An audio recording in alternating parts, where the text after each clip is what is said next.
Alright guys, so in today's video we're going to be comparing why you should buy a bag vacuum over a bagless vacuum and how much more maintenance and hassle you will have with the bagless vacuum.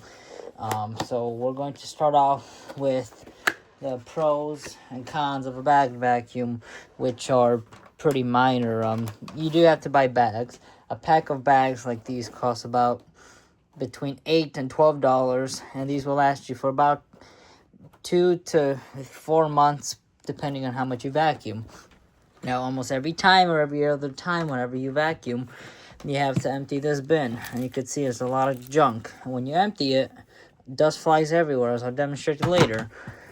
And then bag vacuums don't really have any filters. Some have post-motor filters, but they won't get really dirty at all, because if you have a good bag, like even a HEPA bag and not a paper bag, you're not going to have to change this as often, because you're going to be getting pretty much no dust leakage from the bag since it's HEPA sealed, and then you're only going to be getting the carbon dust from the motor. As with the bagless vacuum, you have a pre-motor filter, which is just foam, which is going to catch nearly as much dust, and it'll all go in the post-motor filter through your motor, so it'll dirty up your motor, and then it'll go in your HEPA filter, which will plug it up much faster. So a pack of bags that can last you about a year, you'd probably spend about $20. A pack of filters and the post-motor filter would cost you, right, again, $25 to $30, maybe even $20. So much less maintenance. And now if you're getting into the bags, if you buy HEPA bags, they only lose about 10 to 15% of efficiency depending how full they get and what kind of bag it is. With the bagless vacuum, if you don't maintain your filter about every 2 weeks, it's going to get all dirty and it's going to clog up, and then you're going to lose suction, and you're going to have more issues. Instead of changing a bag when it gets full, and it's pretty easy, I'm going to push down on here, pull the collar out, and then you throw it away. And really not much hassle, not much dust that you're leaving in the vacuum. You just take it off and you grab your new bag, and same situation, you just take it and you push it on the collar just like that. Make sure it's on, tuck in your new bag, and close the bag door. It took me about 30 seconds. Now with the bagless vacuum, what you should do is whenever you empty it, you want to empty this, you want to take out your cyclone, shake everything out, and then every 2 weeks you have to clean your filters. Wash them, let them dry, and you have to do that constantly pretty much throughout the lifespan of the vacuum. So emptying the vacuum every time and washing the filter every 2 weeks, it's about equivalent as you changing the bag every 2 to 4 months. It's way easier. You don't have to waste as much time. And then getting into the vacuums that they say they're HEPA sealed, like this Bissell is and some Sharks are, it's really not, because when you empty the vacuum, and especially when you do it inside, all that dust comes right out of the bin, right out of your garbage can, unless you somehow seal it in there where you're going to get a speck of dust that'll leak out. And as with most bags, since this is an older design, most bags have a self-sealing now. If you pull it out, it self-seals the bag. There's no dust escaping. There's nothing coming out of it, so you're pretty good on that, and you're not making anything dirty again after you just vacuumed. Also, another factor is most bagged vacuums are way slimmer in design. You kind of compare, there's a big difference. The Bissell sticks out much more because it has a whole bin on it, and different motor design to make it round so you can fit the bin on it. So you can't really get under tight spaces like under beds and stuff. As with the Hoover, you can lay completely flat and it'll be as flat as a board. If we try to do it with the Bissell, this is about as low as you'll get. And that's not really holding it. You should kind of hold it to make it flat. You're not really going to get under anything. Now if we do the Hoover, different story.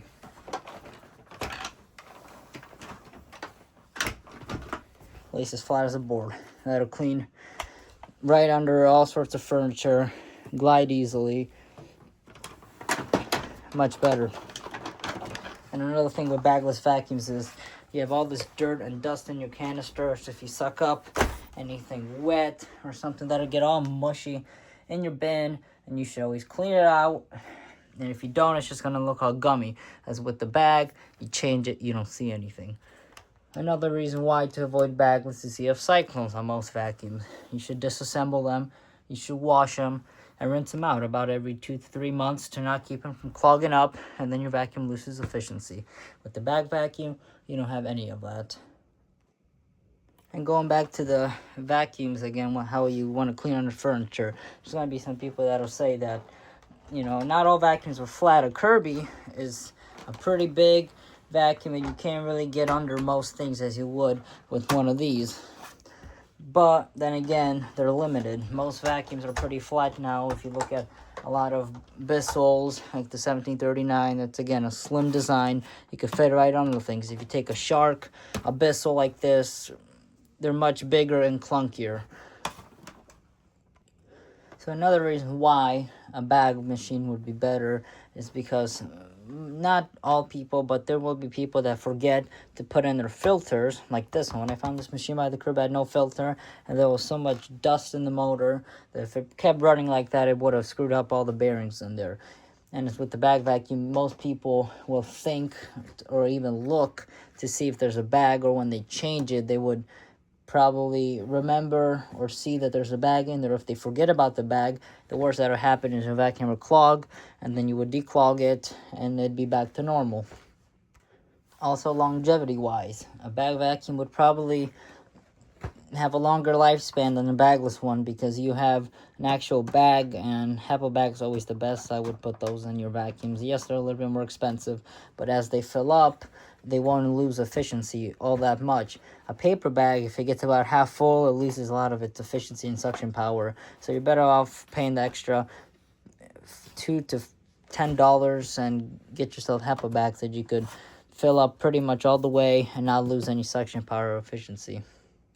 As with the bagless vacuum, you do have, it will die on you quickly, you could say, or quicker than normal, because again, you just have a filter in here that's not really trapping all that much dust, and everything is going through the air intake in your motor, and then it blows out the HEPA filter cleanly, you know, if you keep that changed. And a lot of people forget to change their HEPA filters. Like, I find 80% of these vacuums with filthy filters where the vacuum could barely breathe. That again isn't healthy for the motor, and as with the bag vacuum, you never really have that problem. And then referring back a little bit to the beginning of the video, whenever your bag loses, or whenever your bag vacuum loses suction, all you do is change the bag and you're back to normal with everything. And with the bagless vacuum, if you have plug cyclones like Dyson's do, they have very complicated cyclones where dirt could get stuck all over inside them, and then they plug up, and then your vacuum can't breathe as well, and then you have lesser suction and more problems, and it'd be cheaper to get it repaired at a vacuum store if you had a bag vacuum, because they don't have to go through the disassembly of all the cyclones, and there's a lot of vacuums with complicated cyclones out there. This Bissell's pretty basic. You have 3 screws, and a Dyson, you would have about, 10 screws to remove it, and then you have about 3 pieces to remove the cyclone. I'm going to have a video up in the next few days or couple of weeks of disassembling a Dyson DC50 cyclone, and to see how kind of a pain it is to mess with that. And then you also have a whole mess after, because whenever you start disassembling, dust is going to fall out of it, and you're going to have a whole big mess instead of just throwing away a bag and not having to worry about it. And with bag vacuums, you also have some more fancier options, like this Hoover 1-ton old Tempo bag. There's a newer version to the other one.